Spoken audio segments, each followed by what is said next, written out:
Ya, baik. Assalamualaikum warahmatullahi wabarakatuh. Assalamualaikum warahmatullahi wabarakatuh. Perkenalkan, nama saya Dina Imania. Perkenalkan, nama saya Rizka Setiawan. Saya Septian Bayu Adi. Saya Ananda Adam Noval Yahya yang akan dibahas pada hari ini. Langsung saja. Penyusunan personalia. Pengertian penyusunan personalia adalah fungsi manajemen yang berkenaan dengan penarikan, penetapan, pemberitahuan latihan, dan pengembangan anggota-anggota organisasi. Dalam bab ini akan dibahas bagaimana organisasi menentukan kebutuhan sumber daya manusia sekarang dan di waktu yang akan datang. Selanjutnya, kita akan membahas tentang proses personalia atau staffing process. Dapat dipandang sebagai serangkaian kegiatan yang dilaksanakan terus-menerus untuk menjaga pemenuhan kebutuhan personalia organisasi dengan orang-orang yang tepat, posisi tepat, dan waktu yang tepat. Fungsi ini dilaksanakan dalam dua tipe lingkungan. Yang pertama, lingkungan eksternal, dan yang kedua, merupakan lingkungan internal. Selanjutnya, langkah-langkah proses ini mencakup satu, perencanaan sumber daya manusia yang dirancang untuk menjamin pemenuhan kebutuhan personalia organisasi. Yang kedua adalah penarikan yang berhubungan dengan pengadaan calon-calon personalia segaris dengan rencana sumber daya manusia. Selanjutnya, yang nomor tiga yaitu seleksi, mencakup penilaian dan pemilihan di antara calon-calon personalia. Selanjutnya, yang nomor 4 yaitu pengenalan dan orientasi yang dirancang untuk membantu individu-individu yang terpilih agar menyesuaikan diri dengan lancar dalam organisasi tersebut. Selanjutnya, yang nomor 5 yaitu latihan dan pengembangan. Program ini bertujuan meningkatkan kemampuan perseorangan dalam kelompok untuk mendorong efektivitas organisasi. Selanjutnya, nomor 6, penilaian pelaksanaan kerja dilakukan dengan membandingkan antara pelaksanaan kerja perseorangan dan standar-standar tujuan yang dikembangkan bagi posisi tersebut. Selanjutnya, nomor 7 merupakan pemberian balas jasa dan penghargaan yang disediakan bagi karyawan sebagai kompensasi pelaksanaan kerja dan sebagai motivasi bagi pelaksanaan di waktu yang akan datang. Nomor 8, perancangan dan pengembangan karir yang mencakup transfer, promosi, demosi atau letteran, penugasan kembali, pemecatan, pemberhentian atau pensiun. Selanjutnya kita akan membahas tentang perencanaan sumber daya manusia. Suatu organisasi tidak dapat menunggu untuk mendapatkan orang-orang yang cakap seperti organisasi dibutuhkan untuk mengisi posisi tertentu. Organisasi harus berusaha untuk merencanakan kebutuhan di masa yang akan datang dan memutuskan di mana akan menemukan orang-orang yang tepat untuk memenuhi kebutuhan-kebutuhan itu. Ada 3 bagian perencanaan personalia. Yang pertama, penentuan jabatan-jabatan yang harus diisi, kemampuan yang dibutuhkan karyawan. Yang kedua, pemahaman pasar tengah kerja di mana karyawan potensial ada. Yang ketiga, pertimbangan kondisi permintaan dan penawaran karyawan. Penentuan kebutuhan jabatan. Melalui penggunaan suatu proses yang disebut analisa jabatan atau biasanya disebut job analysis, perusahaan menentukan keterampilan-keterampilan tanggung jawab, pengetahuan, wewenang, lingkungan, dan antar hubungan yang terlibat dalam setiap jabatan. Seleksi personalia. Seleksi adalah pemilihan seorang tertentu dari sekelompok karyawan-karyawan yang potensial untuk melaksanakan suatu jabatan tertentu. Dalam teori, seleksi tampak sederhana, seperti telah dibahas sebelumnya. Manajemen memutuskan pekerjaan apa yang terlibat dalam kemampuan-kemampuan individu yang dibutuhkan untuk melaksanakan pekerjaan secara efektif. Prosedur seleksi. Berbagai prosedur seleksi untuk membandingkan pelamar dengan spesifikasi jabatan yang tersedia. Langkah-langkah dalam prosedur seleksi biasanya digunakan adalah yang pertama, wawancara, yang kedua, pengumpulan data-data pribadi, yang ketiga, pengujian atau testing, yang keempat, wawancara yang lebih mendalam, yang kelima, pemeriksaan referensi prestasi, yang keenam, pemeriksaan kesehatan, yang ketujuh, keputusan pribadi, yang kedelapan, orientasi jabatan. Ada beberapa faktor yang cenderung mempengaruhi prestasi karyawan. Beberapa faktor lain mungkin juga berpengaruh dalam kondisi-kondisi tertentu, tetapi adalah tidak mungkin untuk menyatakan secara tepat semua faktor yang akan dicari dalam diri karyawan potensial. Beberapa faktor tersebut adalah yang pertama, latar belakang pribadi, mencakup pendidikan dan pengalaman kerja untuk menunjukkan apa yang telah dilakukan seseorang di waktu yang lalu. Yang kedua, bakat dan minat atau aptitude atau interest, untuk memperkirakan minat dan kapasitas atau kemampuan seseorang. Yang ketiga, sikap dan kebutuhan atau attitudes and needs, untuk meramalkan tanggung jawab dan wewenang seseorang. Yang keempat, kemampuan-kemampuan analitis dan manipulatif untuk mempelajari kemampuan-kemampuan pemikiran dan penganalisaan. Yang kelima, keterampilan dan kemampuan teknik untuk menilai kemampuan dalam pelaksanaan aspek-aspek teknik pekerjaan. Yang keenam, kesehatan, tenaga, dan stamina untuk melihat kemampuan fisik seseorang dalam melaksanakan pekerjaan.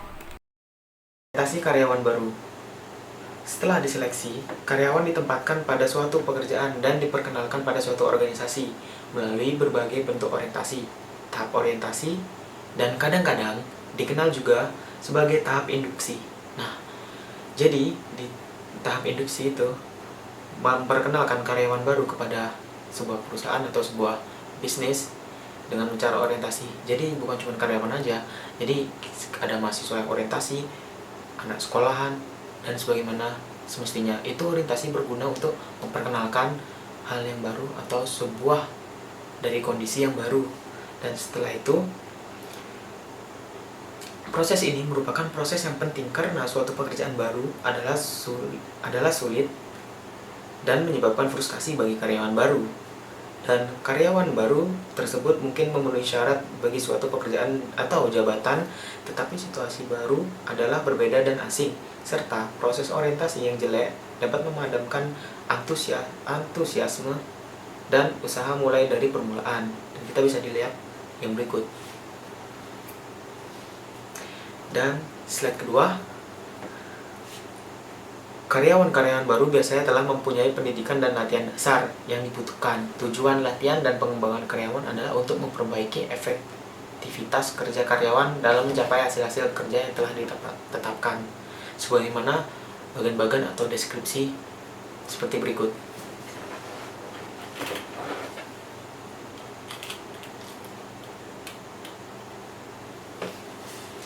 Jadi kita bisa lihat di samping ini ada beberapa deskripsi berikut tentang orientasi, penjelasan orientasi, dan sebagainya, supaya di presentasi kali ini saya bisa menjelaskan lebih detail dan Anda ada yang menonton semua bisa melihat dengan seksama, bukan cuma mendengar saja tapi mempelajarinya juga.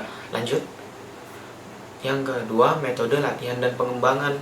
Ada banyak metode yang dapat digunakan bagi pengembangan karyawan, tetapi pada umumnya karyawan dikembangkan dengan metode on the job dan off the job. Kita bisa lihat lagi. Dan setelah itu, metode on the job dan metode on the off the job yang biasanya digunakan adalah one, coaching, di mana atasan memberikan pembimbingan dan pengarahan kepada bawahan dalam melaksanakan pekerjaan rutin mereka. Dan yang kedua, plan progression atau pemindahan karyawan dalam saluran-saluran yang telah ditentukan melalui tingkatan-tingkatan organisasi yang berbeda. Dan lanjut, rotasi jabatan atau pemindahan karyawan melalui jabatan-jabatan yang bermacam-macam dan berbeda-beda. 4. Penugasan sementara di mana bawahan ditempatkan pada posisi manajemen tertentu untuk jangka waktu yang telah ditetapkan. Dan kelima, sistem-sistem penilaian prestasi formal. Banyak perusahaan-perusahaan peer besar telah memperoleh sukses dengan program-program pengembangan manajer on the job. Jadi banyak perusahaan-perusahaan yang di sini yang menggunakan metode on the job, bukan off the job. Yang seperti kita tahu seperti itu. Dan mungkin perusahaan-perusahaan besar itu melakukan on the job karena itu terstruktur dan itu sangat benar-benar efisien. Dan next slide, kita lihat metode of the job. Pengembangan of the job dilakukan dengan 1. Program pengembangan eksekutif di universitas atau lembaga-lembaga pendidikan lainnya, di mana para manajer berpartisipasi dalam program-program yang telah dibuka untuk umum melalui penggunaan analisa kasus, simulasi, dan metode-metode pengajaran lainnya. Dan yang kedua, latihan pengembangan laboratorium, di mana seorang belajar menjadi lebih sensitif dan peka terhadap orang lain di lingkungannya dan sebagainya. Dan ketiga, pengembangan organisasi yang menekankan perubahan, pertumbuhan, pengembangan keseluruhan organisasi. Oke, pemberian kompensasi kepada karyawan. Kompensasi adalah pemberian kepada karyawan dengan pembayaran finansial sebagai jasa untuk pekerjaan yang dilakukan. Pemberian kompensasi kepada karyawan. Kompensasi adalah pemberian kepada karyawan dengan pembayaran finansial sebagai balas jasa untuk pekerjaan yang dilaksanakan dan sebagai motivator untuk pelaksanaan kegiatan di waktu yang akan datang. Oke. Kompensasi sangat penting bagi karyawan sebagai individu karena upah merupakan suatu ukuran nilai atau karya mereka di antara para karyawan itu sendiri. Bentuk-bentuk pembayaran. Banyak karyawan dibayar dengan dalam kas pada setiap akhir hari kerja berdasarkan jumlah jam kerja. Di lain pihak, banyak juga yang dibayar berdasarkan jam kerja yang diterima pada akhir minggu. Bentuk pembayaran ini disebut upah harian. Para karyawan lain dibayar dengan bentuk gaji tetap setiap minggu, bulan, dan juga tahun. Manfaat penyusunan personalia.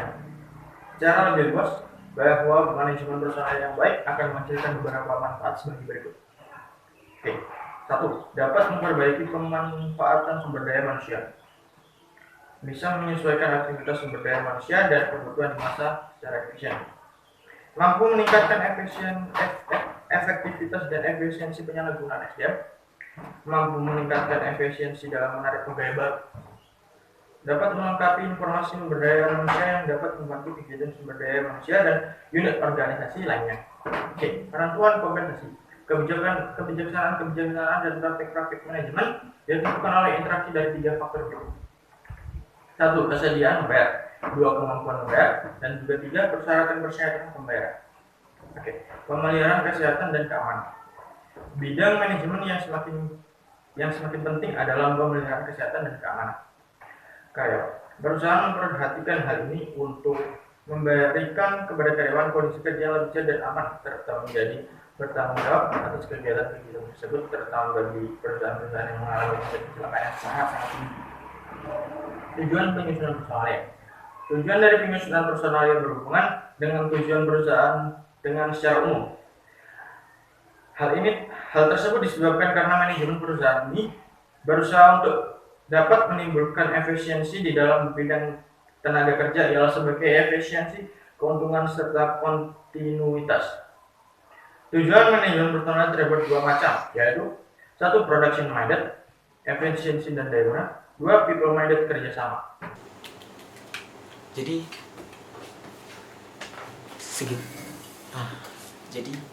segitu aja presentasi dari kelompok 1, dan mohon maaf bila kita ada kesalahan dan mohon dimaafkan. Terima kasih. Kami dari kelompok 1 penyusunan personalia mengakhiri presentasi berikut.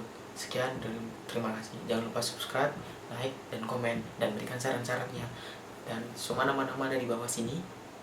Dan kita berasal dari Universitas Hasyim Asy'ari yang berada di pojok sini. Dan kita lagi dalam keadaan coronavirus. Semoga dunia ini atau negeri kita yang tercinta semoga baik-baik saja. Salam mahasiswa dan tetap semangat. Stay at home. Terima kasih. Wassalamualaikum warahmatullahi wabarakatuh.